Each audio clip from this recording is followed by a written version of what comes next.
Graças a Deus, que nos tem dado a vitória por intermédio de Jesus Cristo, Senhor. A Ele a honra, a glória, o louvor e toda a nossa adoração. Muitas vezes nós temos adentrado a casa do Senhor, pensando em tirar ou levar dele daqui uma palavra que vem encher o nosso coração. Muitas vezes temos adentrado a este templo e buscando Deus algo para mim e para a minha família. Muitas vezes temos adentrado aqui e temos semeado pensando em colher 100 vezes mais. Outras vezes temos adentrado aqui esperando uma palavra que cura fisicamente, emocionalmente em nossas almas, em nossas vidas. Outras vezes estamos aqui intercedendo para que algo bom aconteça para nós. E não é errado você entrar pedindo, querendo, desejando, porque Deus nos instruiu a pedir e dar-se-vos-á. Mas a verdade é que muitas vezes Deus quer falar conosco de uma forma diferente. Deus quer nos exortar. E exortar, querido, não é apenas passar a espada ou ferir, mas é chamar atenção para algo que nós não estamos percebendo. É chamar atenção para algo que Deus está querendo que faça e nós não estamos fazendo. Muitas vezes estamos fazendo as coisas que aos nossos olhos parecem bom, e Deus diz, para mim não está bom. Muitas vezes estamos fazendo algo que aparentemente é bom, diz, não me agrada. Outras vezes estamos fazendo as coisas que para Deus parece bom, Ele diz, Deus, não estou feliz com isso. E se nós temos Jesus como Senhor da nossa vida, a vontade dEle para mim e para você deve ser uma só, boa, perfeita e agradável. Quando Deus chamou um homem, um jovem, chamado Salomão, para herdar o reino do seu pai Davi, Deus disse a Salomão, peça o que você quiser e eu darei. Salomão era jovem, incompetente. Salomão não tinha jeito de rei, a não ser beleza que ele tinha, a não ser beleza e altura de rei, mas não tinha nada para ser rei. Então Deus disse, Salomão, pede o que você quiser e eu lhe darei. Salomão então disse, Deus, me dá sabedoria, porque como posso eu guiar, comandar um povo tão numeroso como esse, se não for com sabedoria? E a Bíblia diz que Deus deu sabedoria a Salomão, e além de sabedoria, porque se agradou do que ele pediu, Deus também riqueza, e muitas outras coisas, além de sabedoria. Então muitas vezes é melhor você pedir a Deus sabedoria para adquirir riqueza, sabedoria para andar uma vida saudável, sem ser ferido, sabedoria para você não sofrer emocionalmente. E às vezes estamos pedindo ali na frente, como devemos pedir aqui para trás. Salomão foi o homem mais sábio que nós conhecemos, e até hoje não se levantou alguém tão sábio como ele. Ele deixou registrado em 3 livros, Provérbios, Eclesiastes e Cantares, registro da sua sabedoria. Mas foi no livro de Provérbios que ele deu uma ênfase maior àquilo que chamamos de sabedoria. Ele diz, ela está gritando, ela está clamando, ela está suplicando. Nos montes, elas falam nas encruzilhadas, nas entradas das cidades, ela está clamando, para ver se alguém ouve, e se ouvir, atender o que ela está dizendo. Muitas vezes nossos ouvidos estão como que tapados e nós não conseguimos ouvir a palavra de sabedoria que me dá discernimento num momento difícil da minha vida. E é nesse momento difícil de confronto que gera conflitos internos e até conflitos externos. É desse texto que Deus deu a palavra para mim, eu preguei de manhã e vou tornar a pregar agora, sobre confrontos que geram conflitos e crises no nosso interior. Esses confrontos e conflitos são gerados porque nos falta sabedoria para discernir a palavra de Deus e aquilo que está no meu coração. A Bíblia diz que o coração do homem é enganoso, que um coração mau, um coração que não é bom, ele compromete todo o corpo, toda a vida do homem. Salomão escreveu no livro de Provérbios, do capítulo 8, se você pode abrir, por favor. Do livro de Provérbios, capítulo 8, eu quero ler com você, do verso 1 ao verso 12, uma porção da palavra que Salomão falou sobre sabedoria. E eu gostaria que essa palavra não fosse só ouvida por você, mas que você buscasse sabedoria, que você pedisse a Deus, me dá sabedoria. Não só para decidir uma situação, não só para viver um momento, mas que você fosse um homem sábio, uma mulher sábia, um jovem sábio, um adolescente sábio. Porque com a sabedoria você pode ir muito mais longe. Um homem sábio sabe discernir aquilo que é bom e aquilo que é mal. Uma mulher sábia edifica o seu lar. Filho sábio obedece aos seus pais e tem vida longa. A sabedoria está clamando, está gritando, é como que ela está fazendo um apelo. Ouve-me, ouve-me. Esse apelo tem que ser ouvido e tem que ser entendido como alguém que está clamando para que eu possa ouvi-la. Esse era o apelo de Salomão, um homem sábio que aprendeu a discernir e a estudar tudo que lhe foi proposto. Estudou os peixes, as árvores, os frutos e tudo que tinha, ele estudou ao ponto de todo conhecimento ele ficar enfadado. Ele disse, tanto estudar gera enfado. E ele disse no capítulo 8, de verso 1 ao verso 12, a sabedoria está clamando, o discernimento ergue a sua voz. Nos lugares altos, junto ao caminho, nos cruzamentos, ela se coloca. ao lado das portas, à entrada da cidade, portas adentro, ela clama em alta voz. A vocês, homens, eu clamo a todos, levanto a minha voz. Vocês, inexperientes, adquiram a prudência, e vocês, tolos, tenham bom senso. Ouçam, pois, tenho coisas importantes para dizer. Os meus lábios falarão do que é certo. Minha boca fala a verdade, pois a maldade causa repulsa aos meus lábios. Todas as minhas palavras são justas, nenhuma delas é distorcida ou perversa. Para os que têm discernimento são todas claras e retas, para os que têm conhecimento. Prefiram a minha instrução à prata, e o conhecimento ao ouro puro, pois a sabedoria é mais preciosa do que os rubis. Nada do que vocês possam desejar compara-se a ela. Salomão fez esse relato muito interessante, comparando a sabedoria como mais valoroso do que o ouro e a prata, a prudência e o conhecimento. Muitas vezes estamos buscando aquilo que é errado, e é por isso que a Bíblia confronta entre a vontade de Deus ser boa, perfeita e agradável, e a nossa não é boa, não é perfeita e também não agrada a Deus. A nossa é buscar o que precisamos, e de Deus é dar aquilo que nós necessitamos. Há uma diferença muito grande entre aquilo que Deus quer dar e aquilo que eu quero receber. E quando eu quero receber, eu oro, eu suplico, eu clamo a Deus, dá. Quando na verdade Deus quer que eu seja sábio, prudente. Nesse mundo que estamos vivendo, difícil de ser vivido. Cada dia que passa está mais difícil de ser declarado como eu sou um crente. Testemunhar que eu sou de Jesus, que eu sou nova criatura, que eu nasci de novo, que o velho homem morreu e nunca mais vai se levantar. É difícil viver nesses dias atuais e criar filhos na presença do Senhor, porque o mundo é mau. O mundo tem atraído as pessoas e tem tirado as pessoas do caminho do Senhor. E muitas delas estão dentro da casa do Senhor, participando dos cultos, vivendo aqui, dando graça e paz, mas elas estão caídas. Eu quero que você volte um pouco atrás do capítulo 4, e no verso 23, porque é um conselho do sábio Salomão aos sábios que estão me ouvindo. E eu sei que essa igreja está cheia de pessoas sábias, mulheres sábias, homens sábios, jovens sábios, que estão querendo essa palavra e tomar posse dessa palavra. E se tomar posse dessa palavra, eu tenho certeza que a sua vida muda, a sua família muda, a sua casa muda, e tudo você vai mudar. Porque você não precisa de dinheiro, você não precisa de saúde, você precisa de Deus, e Deus é sabedoria. Salomão diz no capítulo 4, verso 23, do livro de Provérbios: acima de tudo, guarde o teu coração, pois dele depende toda a sua vida. Esse versículo de Salomão escreveu com sabedoria. Ele pode ser ignorado se você fizer uma leitura rápida do livro de Provérbios, e passar lendo, correndo, e não atentar por esse versículo precioso. De tudo que se deve guardar, guarda o teu coração, porque dele procede a fonte da vida. Com toda a sabedoria, ele poderia nos instruir a guardar o que temos de mais precioso. Guarda a sua família, guarda a sua casa, guarda seu dinheiro, guarda as suas posses, guarda seus bens, guarda o que você tem. Não, ele disse: guarda o teu coração, porque é dele que procede a fonte da vida. A Bíblia diz que a morte e a vida está no poder da língua. Mas a boca fala aquilo que o coração está cheio. E se o coração está cheio de maldade, de incredulidade, é disso que você vai viver. Mas se o seu coração está cheio de paz, de alegria, de contentamento, embora a vida possa não ser boa, e não é, embora ela possa ser difícil, e é, Deus te deu sabedoria, e você não vai ficar nesse lugar de fracasso. Embora você tenha fracassado, você não é um fracassado. Embora você tenha fracassado em algumas situações, você não é um fracassado, você é um vencedor, você é mais que vencedor. Deus declarou quando levantou sua mão que você é mais que vencedor em todas as situações, em todas as áreas. Deus te fez mais que vencedor, porque mesmo quando você não pede, o Espírito Santo te dá clareza de entendimento. Ele abre os teus ouvidos para você ouvir, ele abre o teu coração para você entender. E quando você ouve e entende a palavra de Deus, você não tem dificuldade de aplicar na sua vida.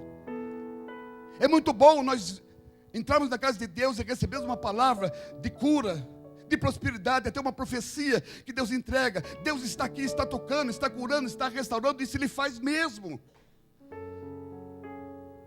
Mas não podemos ignorar que a nossa vida com Deus tem que ser uma vida separada, uma vida santa. E o inimigo sabe que santidade e pecado é uma coisa que não se combinam. O inimigo odeia a santidade, Deus não odeia o pecado. E nós estamos vivendo num mundo onde o pecado está escancarado, servindo um Deus santo num mundo corrompido. Está difícil, não está fácil.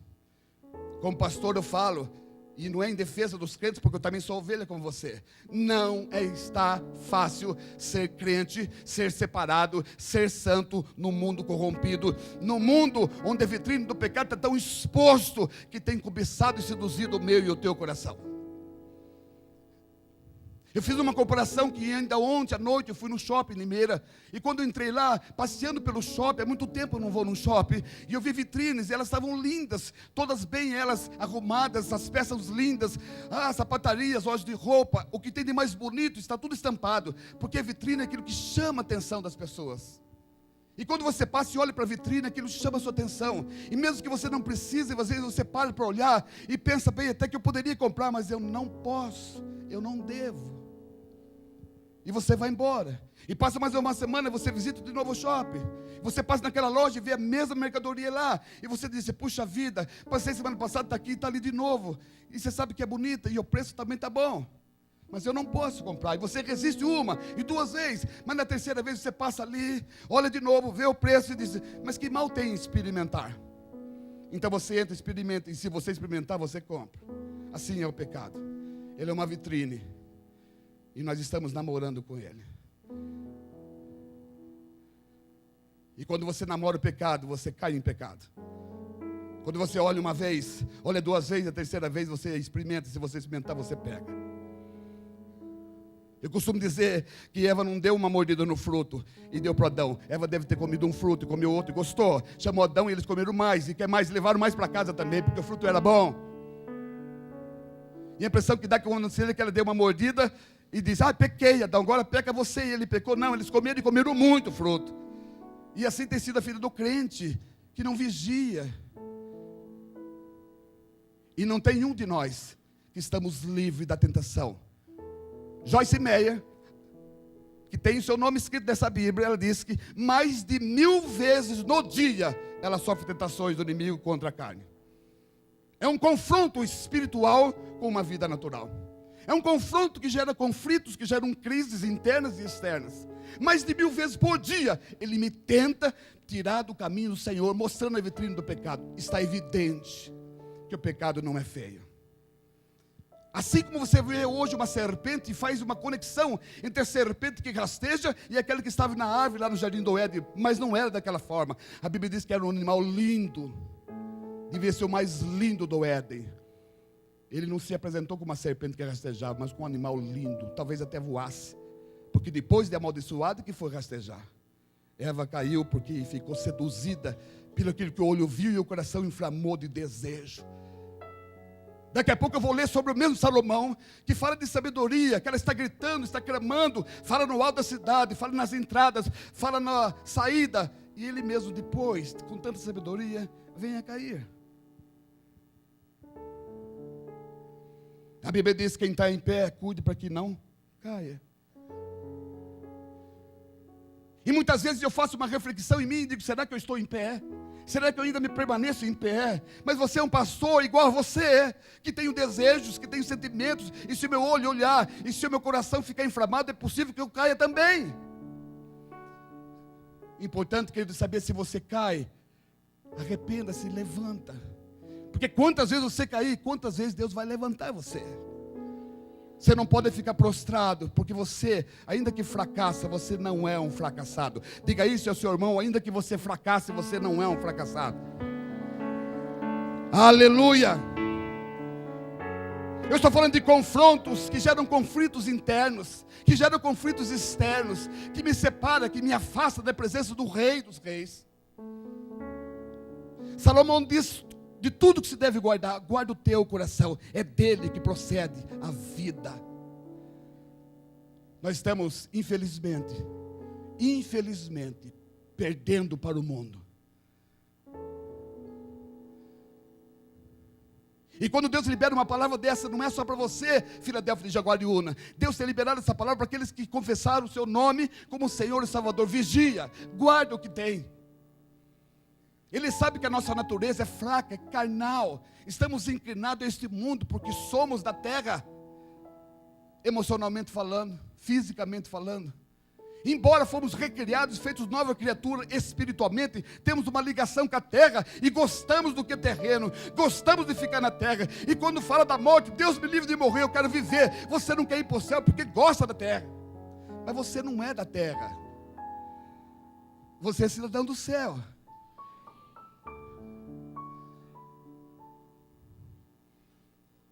Em todo o tempo estamos sendo tentados por aquilo que vemos, e o que vemos seduz o nosso coração, e toda sedução inflama.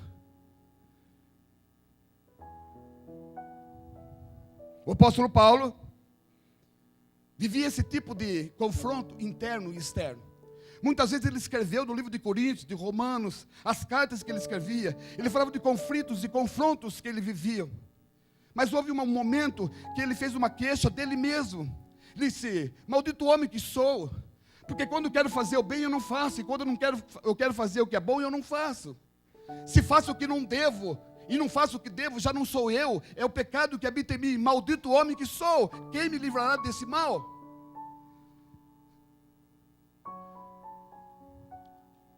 Uma das brigas de Paulo era nunca mais ser Saulo. Nossa maior luta é para nunca mais ser o que fomos antes de Jesus nos encontrar. Estávamos mortos, destinados a nunca mais ver Jesus. E Ele nos encontrou, nos resgatou, nos lavou, colocou o nosso nome no livro da vida, nos deu herança, para que com sabedoria pudéssemos segui-lo, guardando a sua palavra, vivendo para o alvo que é Jesus Cristo. Mas Satanás sabia, e ele sabe, que se ele estampar a vitrine do pecado, eu e você corremos o risco de cair nele. E se você disser: comigo não acontece, então eu vou relatar para você que homens de Deus, homens que foram chamados de segundo o coração de Deus, homens que foram colocados como homens de Deus da tribo de Judá, eles pecaram porque eles foram seduzidos por aquilo que viu. E aquilo que você vê inflama o seu coração, e quando inflama o seu coração, gera confrontos, que geram conflitos, que geram crises espirituais. Isso é real. Isso está acontecendo nos dias de hoje. Os pais que estão aqui sabem muito bem, quando seu filho sai, você tem que ficar de joelho dobrado. Deus, guarda meu filho, guarda a mente dele, guarda o corpo dele, guarda ele não se envolver com pessoas más, com pessoas ruins. Onde ele estiver, põe anjo guardando ele, o tempo todo você tem que viver intercedendo por eles, porque o mundo é mau. E como os criá-los, se não deixar eles participarem do mundo? Que situação nós pais estamos vivendo? Quando o filho sai, você passa o tempo todo intercedendo: Deus guarda, Deus protege, Deus livra. É assim que a vida é. Não tem nada de bom. Aliás, ela tira. A vida não é generosa conosco. Pelo contrário, ela é muito difícil para nós. No livro de 2 Reis, capítulo 11, verso 1, você vai ver a história de um homem conhecido como homem segundo o coração de Deus. Ele era o rei Davi.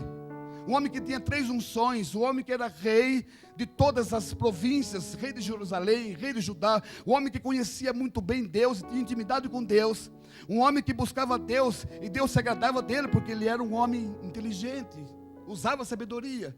E eu creio que um pouco daquilo que Salomão aprendeu a buscar em Deus foi o próprio Davi que ele ensinou. E diz a história que um dia Davi está dormindo, em vez de estar na guerra junto com o seu povo, ele está dormindo. Em vez de estar pelejando, ele está dormindo. E esse dormir, às vezes, não é só fisicamente, é dormir ou ficar desapercebido, ou ficar desligado com as coisas que estão acontecendo ao meu redor. Davi se levantou e foi passear no terraço. E quando ele está passeando no terraço, ele vislumbra, ele vê do alto do terraço uma mulher se banhando. E aos olhos dele era uma mulher muito bela, muito linda. E ele olha uma vez, ele olha uma outra vez, e na terceira vez, ele não se contém, porque aquilo que ele viu inflamou o coração, encheu de desejo, e gerou um confronto aqui dentro, uma crise, e ele não resistiu, mandou chamá-la. Chame, quem é ela? Ele não pensou nas consequências que ele poderia desagradar a Deus, ele não pensou que poderia pecar contra aquele que tinha feito tudo para ele, ele não pensou nem um instante na importância de Deus, no temor que ele devia de ter Deus. O coração dele estava inflamado pelo pecado. Assim como Eva não deu apenas uma mordida, ele não deu apenas um beijo, um Batseba.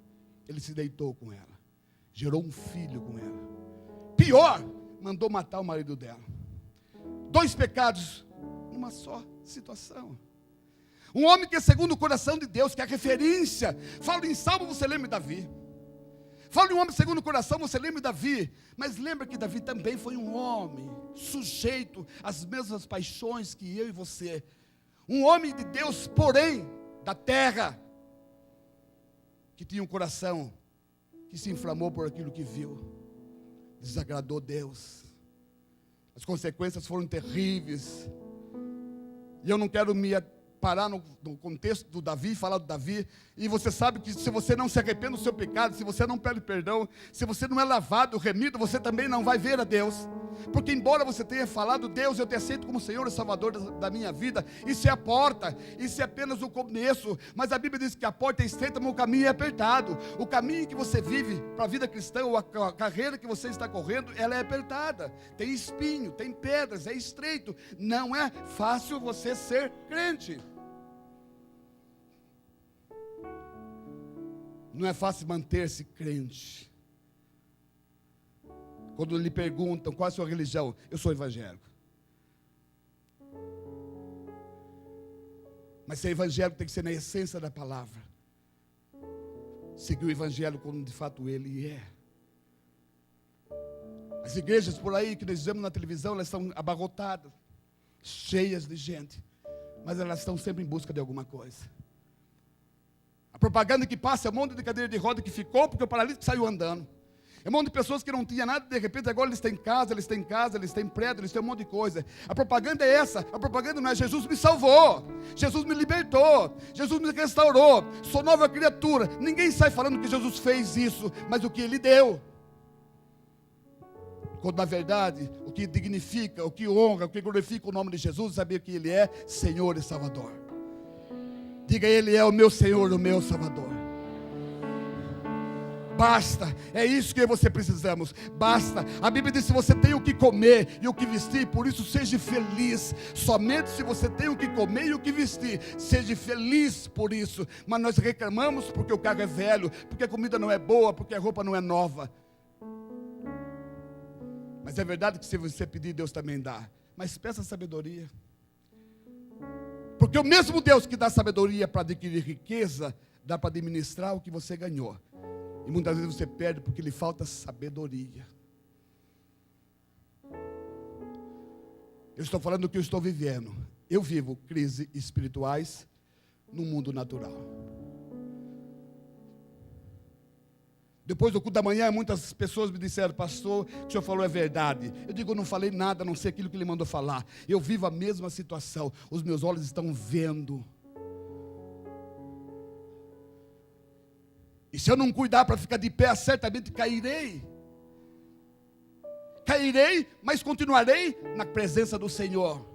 Mas eu tenho que ser digno de dizer, Senhor, pequei contra ti e fiz o que é mal perante os teus olhos. É isso que nos liberta. A confissão do pecado, o arrependimento. Reconhecer, pequei contra ti.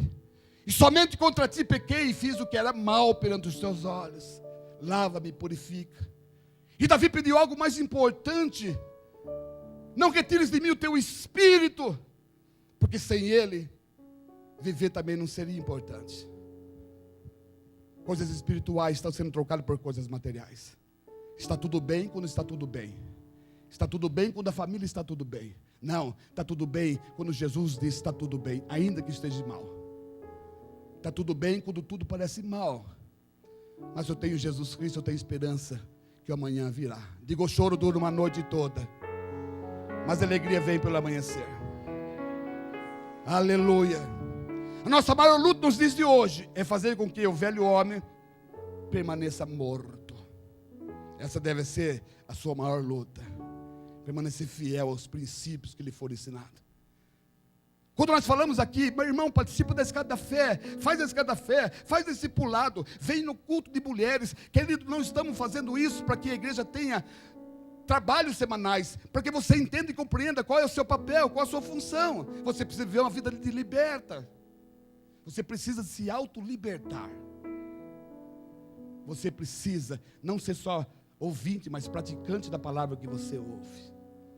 Eu estou falando para você, querido, mas antes essa espada já passou em mim. E eu não sou um leproso, porque doeu, está doendo ainda. E eu estou dizendo, Deus, me ajude, em nome de Jesus, que eu não caia. Me ajuda para que eu não tropece. Me ajuda para que eu não deslize. Me ajuda para que os meus olhos não desviem e não cobice o que o outro tem. Que eu não veja a prosperidade do ímpio e venha me afastar da tua presença. Porque esse é um homem, como eu e você, temos capacidade de fazer. É muito interessante, mas é assim que são. A Bíblia diz no livro de Números, capítulo 13, verso 12, que o anjo do Senhor, ele se apareceu na vida da mãe de Sansão, e ele disse um monte de recomendações para ela. Você tem no seu ventre um varão que vai libertar Israel da mão dos filisteus. Mas escuta, ele vai ser um nazireu. Você não pode ainda em vida gerando, você não pode beber vinho. E quando ele crescer, ele também não pode beber nada que venha do suco da uva e nem que corte o seu cabelo, porque isso é um voto nazireu, e nazireu significa um homem separado para Deus. Então aquela mulher, ela ficou perdida diante daquela instrução do anjo e falou ao seu marido, e seu marido Manoá disse, então vamos orar para que Deus fale comigo, porque eu sou o sacerdote do lar. Então o anjo falou de novo com ele, e deu as mesmas instruções. Então Sansão foi crescendo, e o Espírito Santo de Deus era com ele.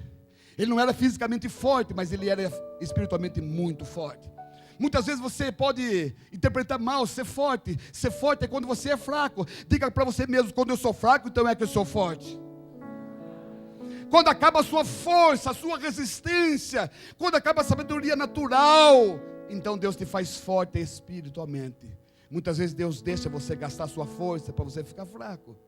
E é na sua fraqueza que você clama, Deus, socorre-me, Deus ajude-me. Deus não há força nenhuma em mim, mas os meus olhos permanecem em Ti. Isso é a vida de um homem que olha para Deus o tempo todo, olhando para Deus, olhando para Deus, olhando para Deus. Quando fala você é mais que vencedor, só se você estiver olhando para Jesus. Se os seus olhos não estiverem em Cristo, você nem é vencedor. Você é mais que vencedor se os seus olhos estiverem nele o tempo todo olhando para Ele. O tempo todo olhando para Ele. Não só de quinta, não só de domingo, de manhã e à noite. Segunda, terça e quarta, todos os dias olhando para Ele, olhando para Ele, olhando para Ele. Para você ser declarado mais que vencedor. Porque é pena falar, eu sou dele, mas não andar com Ele, você nem vencedor será. O nome pode falar até na boca do ímpio, mas a presença só daquele que aceita. Eu aceito Jesus, eu quero Jesus, eu quero que você habite no meu coração.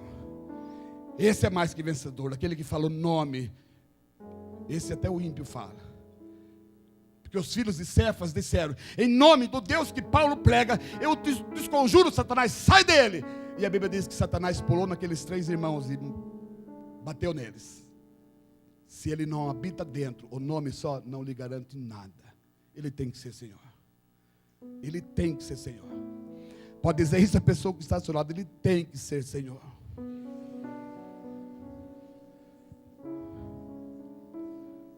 E a Bíblia diz que Sansão está crescendo. E ele está ficando cada dia mais cheio do Espírito Santo. Ele não é forte fisicamente, mas ele está se fortalecendo espiritualmente. Então a Bíblia diz que um dia ele está passeando com seu pai e sua mãe, e de repente um leão sai do meio da mata, e ele disfarçadamente ele vai lá e ele abre o leão no meio com a sua força espiritual. Diz também que uma queixada de burro, ele matou mais de 1000 pessoas. Um homem treinado, um homem capacitado, um homem cheio do Espírito Santo. Eu poderia dizer, ele era um depósito da presença do Espírito Santo. Mas o homem suscetível ao erro, ao engano, à queda. Porque quando os seus olhos viu uma mulher bonita, ele também se encantou, seu coração também se inflamou. Satanás sabia que ele não revelaria o segredo de forma alguma.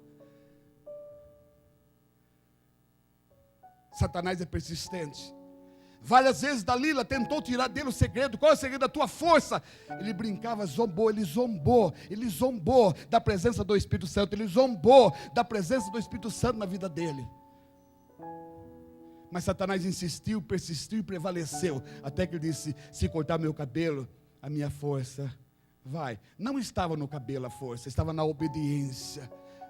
Mas o coração inflamado pelo pecado, ele se inflamou, deitou no colo daquela mulher, e ela cortou o seu cabelo. E quando ela gritou: o filisteu vem vindo, ele quis se levantar, já não tinha mais força. Foi enganado, foi seduzido pelo aquilo que viu e perdeu o que ele tinha de maior valia: um coração cheio da presença de Deus. Eu nem vou contar o restante da história. Foi humilhado, desonrado, foi girar moinho. Um homem que foi chamado para ser libertador, agora é escravo, onde todos zombam dele. No mundo espiritual, Satanás e os seus demônios, quando eu e você nos deslizamos, e por um motivo nós caímos, e por um motivo nós não nos arrependemos, os demônios, eles se alegram, eles fazem festa. Nós somos zombados, desonrados. Levamos o nome de Cristo e vivemos uma vida que desonra o nome do próprio Cristo.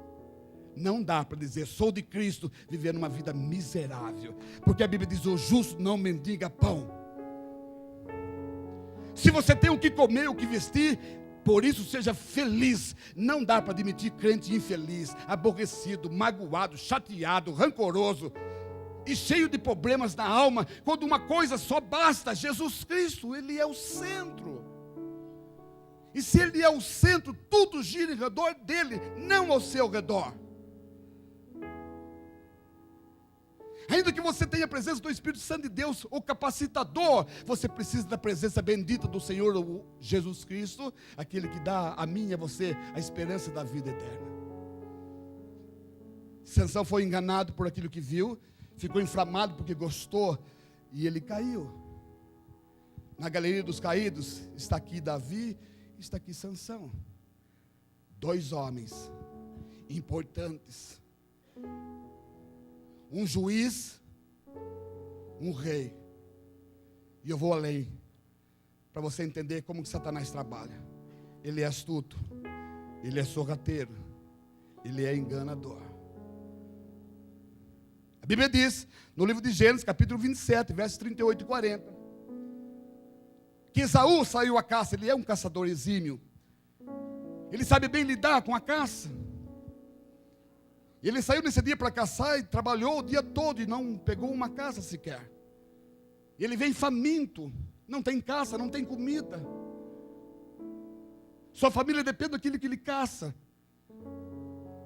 Ele nasceu do ventre, junto com Jacó, e ele era o primogênito, direito à herança do pai, que recaía sobre ele. Mas quando volta cansado, volta esgotado, volta sem caça, ele sente de longe o cheiro de um guisado em que Jacó está preparando para ele como uma armadilha.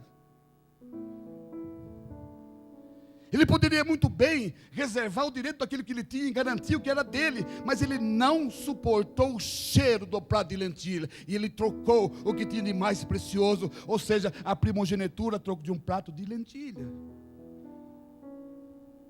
Eu poderia aqui dar 1000 razões do que é um prato de lentilha. Eu posso dizer: o pecado é um prato de lentilha. Ainda que possa parecer pouco, ele é isso. Ele alimenta a sua alma, inflama o seu coração e faz você cair. Não ignore que ele anda ao seu derredor 24 horas por dia.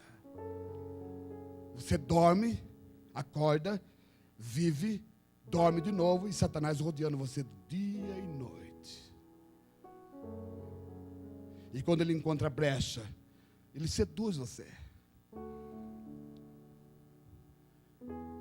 inflama seu coração, gera confrontos, que geram conflitos. E olha, querido, se nós fôssemos dar atendimento para todos os crentes que têm conflitos, ficaríamos o dia todo dando atendimento para os conflitos emocionais, familiares, relacionamentos, enfim, todo tipo de conflitos e confrontos que são gerados pelo que o coração está cheio. De tudo que se deve guardar, guarda o teu coração, porque dele procede a vida.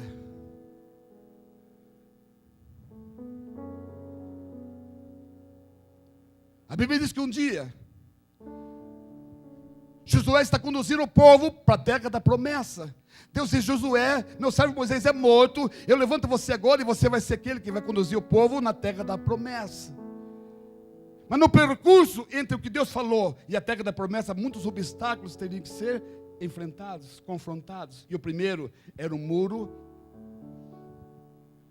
que seria um obstáculo maior, intransponível, chamado Muro de Jericó. Mas Deus deu instrução clara a Josué: Josué, rodeia a cidade uma vez por dia. No 7º dia você rodeia a cidade, mas na última volta você grita e você bate os jarros, e você acende as chamas, e você levanta a espada, e o muro vai cair, e você vai adentrar na cidade. E Josué fez o que Deus mandou. Mas Deus havia dado a Josué ordens expressas: não peguem nada dos despojos do inimigo, não tirem nada do que está lá dentro, não toquem nada, porque é anátema, é maldição, e se você tocar, maldito você será também. Então Josué passa esse legado para o povo. Ele explica: não toquem nada, não peguem nada, não tirem nada, olhem, mas não peguem. E o relato bíblico é que o povo invadiu Jericó, destruiu o muro de Jericó, matou todos. Mas teve um homem, e a Bíblia diz que ele é da tribo de Judá, da onde veio Jesus Cristo, de uma linhagem de Jesus Cristo. Um homem considerado importante dentro do povo em que Josué dominava. E ele pegou, porque ele viu uma capa babilônica. Ficou encantado com a capa, viu 200 ciclos de prata, viu um pouco de ouro, e aquilo encheu seu coração, inflamou o coração, e ele não teve dificuldade nenhuma de pegar a capa, a prata e o ouro, e levar embora para sua casa. Deus havia dito: não peguem nada, porque vai virar maldição para vocês. E ele levou para o acampamento, e a Bíblia diz que a maldição de fato veio. A Bíblia diz que a maldição não se cumpre se não tiver uma causa, e aqui tem uma causa justa. Deus não pode impedir que a maldição chegue. Então a maldição vem como uma praga e muitas pessoas morrem. Josué então, ele busca Deus, ele ora a Deus, ele fala: Deus, faz com que essa praga cesse. E Deus diz: então tira o pecado do meio do povo, porque se o pecado não sai do seu coração, a bênção também não chega. Se o pecado inflamou seu coração, não tem lugar para a bênção, querido. Você tem que se arrepender, para que a bênção aloje na sua casa. Se a bênção não desce, é porque o pecado está lá dentro, ocupando o lugar dela. Confesse. Confesse o seu pecado. E não adianta você esconder, porque Acã escondeu de todo o povo, ele não conseguiu esconder de Deus. Então Josué chama, povo por povo, família por família, casa por casa, e caiu um homem chamado Acã. E ele disse: fui eu, não contive. Quando eu vi a capa, quando eu olhei para o ouro, quando eu olhei para a prata, eu desejei para mim, está lá na minha tenda, enterrado embaixo do tapete, no meio da tenda. E a Bíblia diz que ele foi apedrejado e foi morto, porque era uma maldição. Isso era lei. Todo homem que se tornava maldito tinha que ser apedrejado. É sério. Essa conversa entre Deus e eu e você nessa noite é uma conversa muito séria. É uma conversa de adulto, uma conversa de um homem, de uma mulher, de um Deus que é Pai, que é bom, que nos diz que somos mais que vencedores, mas também que toca na ferida, que fala comigo, com você de uma forma amorosa, mas firme. Se não fosse assim, a Bíblia não diria que a palavra de Deus é como uma espada. A espada é feita para ferir, e aquele que faz a ferida também ela sara. Eu tenho percebido quando os cultos são avivados, muitos crentes falam: fala Deus que o teu servo ouve. Mas quando é palavra de exortação, há uma quietude, há um medo, e não precisa ter. Por pior que seja, querido, se você caiu, está caído, essa é a noite que Deus vai restaurar você, e eu creio no meu coração. Haverá restituição, haverá honra. É onde você caiu, Deus vai levantar você honrado, honrada. Deus vai fazer com que você seja feliz, pai de família, mulher que gera filhos, porque Deus dá muito mais daquilo que o diabo tira. Aleluia.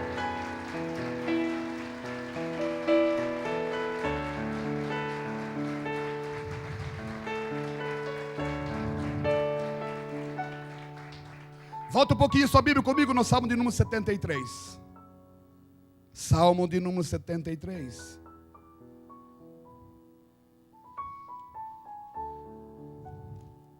Eu quero falar desse salmista chamado Asaf.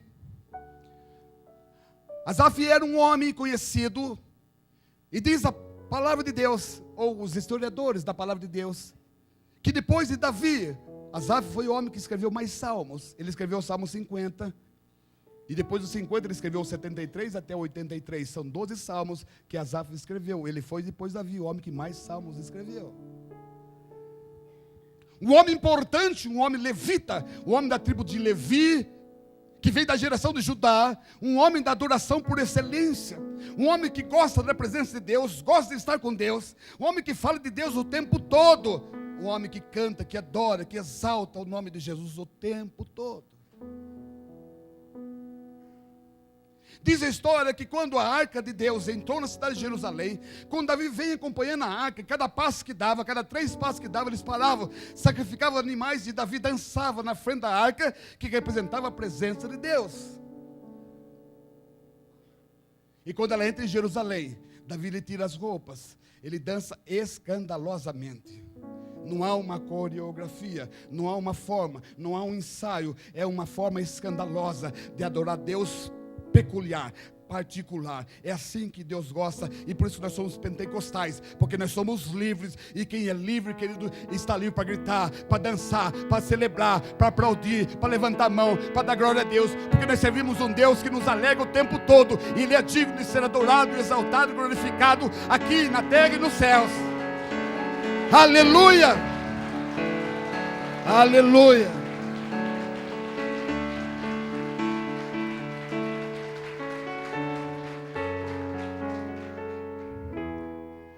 Algumas vezes, durante o meu ministério, eu fiz a minha esposa passar muita vergonha comigo.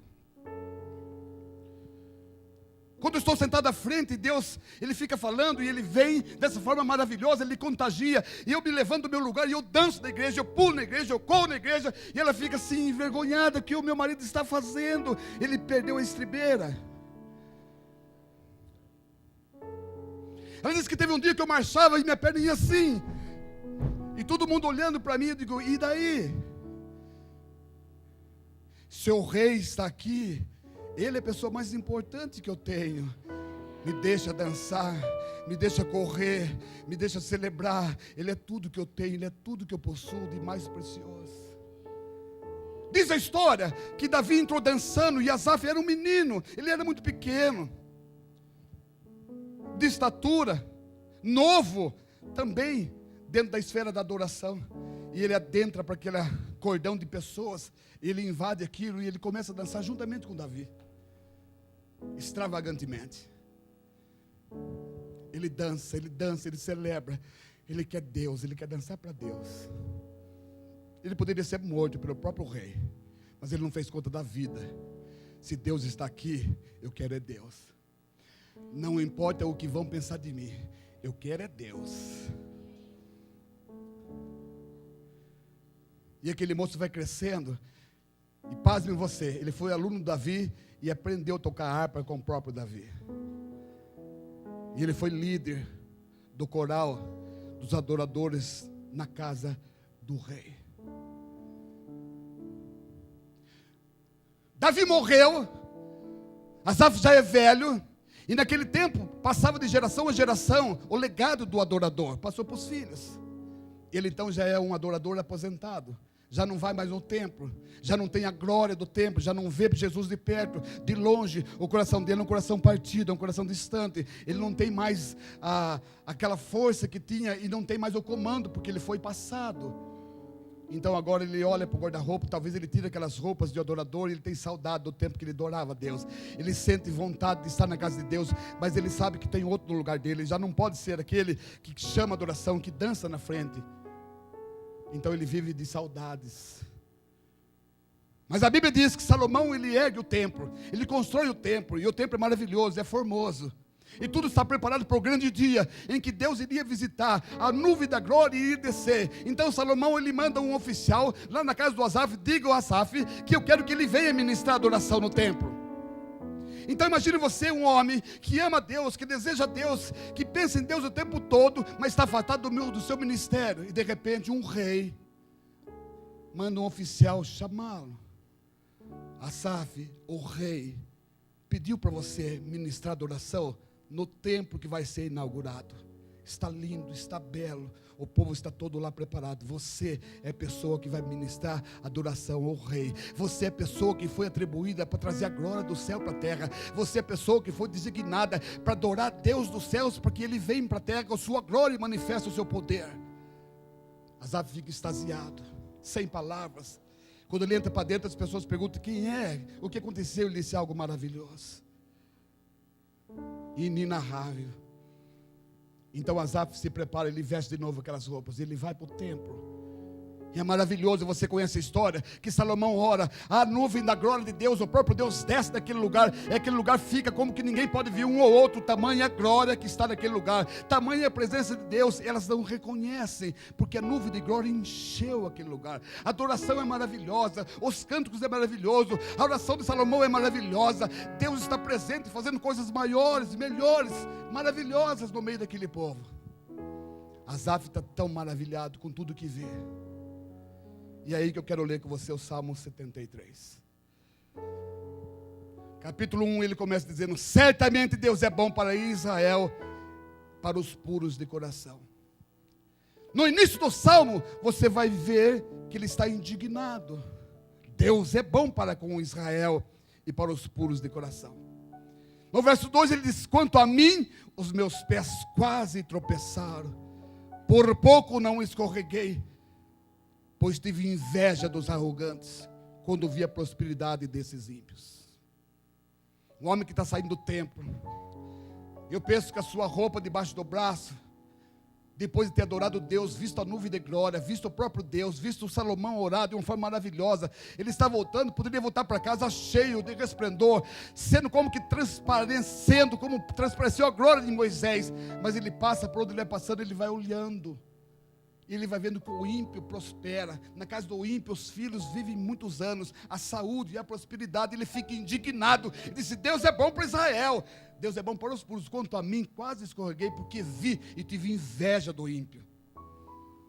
Que interessante, um homem com essa categoria de um adorador, um homem chamado, separado para ser um adorador exímio, que dançou na presença de Deus, que viu a nuvem de glória, a fumaça da glória encheu o templo. É um homem agora que tem inveja do ímpio. Homem que vê o filho do ímpio e diz: os meus não são assim. Ele diz: quase escorregou os meus céus, porque tive inveja da prosperidade desses ímpios. Eles não passam por sofrimento e têm um corpo saudável e forte, estão livres dos fardos de todos, não são atingidos por doenças como os outros homens. Que palavra triste Deus deve ter ouvido. Isso está registrado no Salmo. Todos nós sabemos como Asaf se comportou diante daquilo que ele viu. O homem que viu a glória de Deus agora caiu. O homem que viu a manifestação do poder de Deus visível agora, querido, caiu porque viu. E o coração inflamou, gerou confronto, que gerou conflito, que gerou crise. Se naquela época, quando via com os olhos carnais a manifestação do poder de Deus fluindo maravilhosamente, acontecia isso, imagine hoje, nos dias onde o pecado está mais em evidência, onde a vitrine está mais exposta, onde o pecado tem atraído eu e você. Ninguém está livre de cair. Diga: quem está em pé, cuide para que não caia. A pergunta é: eu estou de pé? Senhor, eu estou de pé. A Bíblia diz que é bom que anda dois juntos, porque se um cai, o outro levanta. E esse cair não é fisicamente, é cair na fé, enfraquecer na fé.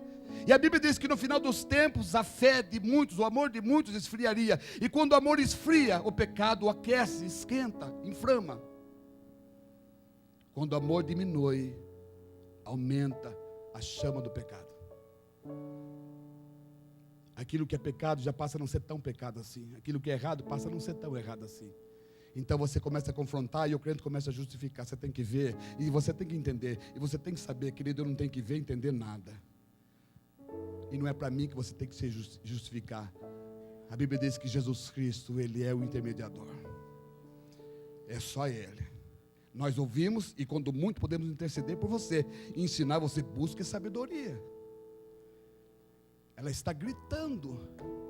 Grita no alto, grita na entrada da cidade, grita na saída, grita nos portais. Ela está gritando, suplicando: alguém me dê ouvidos. Alguém ouça o que eu estou dizendo. Seja sábio, seja prudente. Interessante você notar e pensar que esse homem que escreveu Salmos, que esse homem que escreveu 3 livros, Provérbios, Cantares, Eclesiastes, é um homem que tinha sabedoria tremenda, mas um homem que também caiu. A Bíblia diz na sua passagem para a velhice, ele tinha 300 mulheres e 700 concubinas. E essas mulheres inflamaram o coração dele a adorar outros deuses. E até o deus Moloque ele sacrificou para adorar. Eu não sei dizer se essa queda de Salomão levou ele para que eternidade. Porque era abominação para Deus o que ele fez. Aquilo que para mim e para você parece não ter problema, para Deus é abominação. Aquilo que parece que está tudo bem para mim e para você, Deus diz: não está tudo bem. Quem tem ouvidos para ouvir, ouça o que o Espírito Santo está dizendo. E quem está caído, pede misericórdia para que Deus possa levantar. E quem está de pé, cuide para que não caia, porque Satanás vai querer derrubar quem está de pé. Não se orgulhe por ainda estar de pé. Não se orgulhe por ainda estar de pé, mas pede a Deus ter misericórdia para que eu não caia. Vigia e ora, porque o que o teu olho vê inflama o teu coração. E quando o coração está inflamado, o pecado fica em evidência e você não hesita em errar.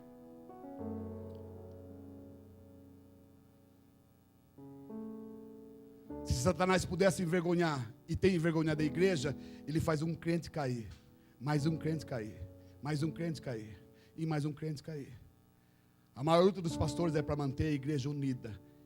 E a maior alegria de Satanás é dispersar a igreja.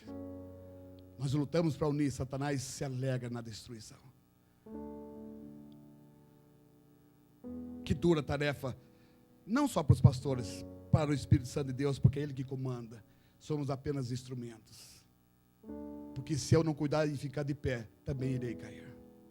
E uma queda para quem tem um prenome atrás do nome é mais terrível ainda, porque é efeito dominó. E vocês têm experiência dessa situação.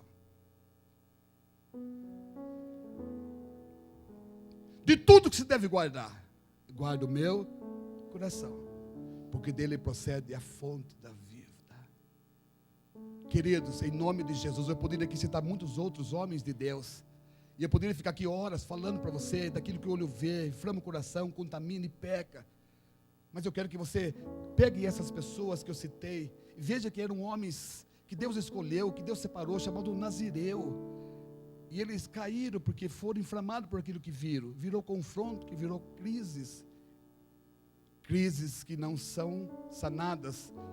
Elas levam as pessoas à doença espiritual, emocional, física, familiar. Tudo deve girar em torno de Jesus Cristo. Diga: Ele é o centro de todo o meu viver. E toda a minha vida há de revelar quem é Jesus Cristo, o Senhor.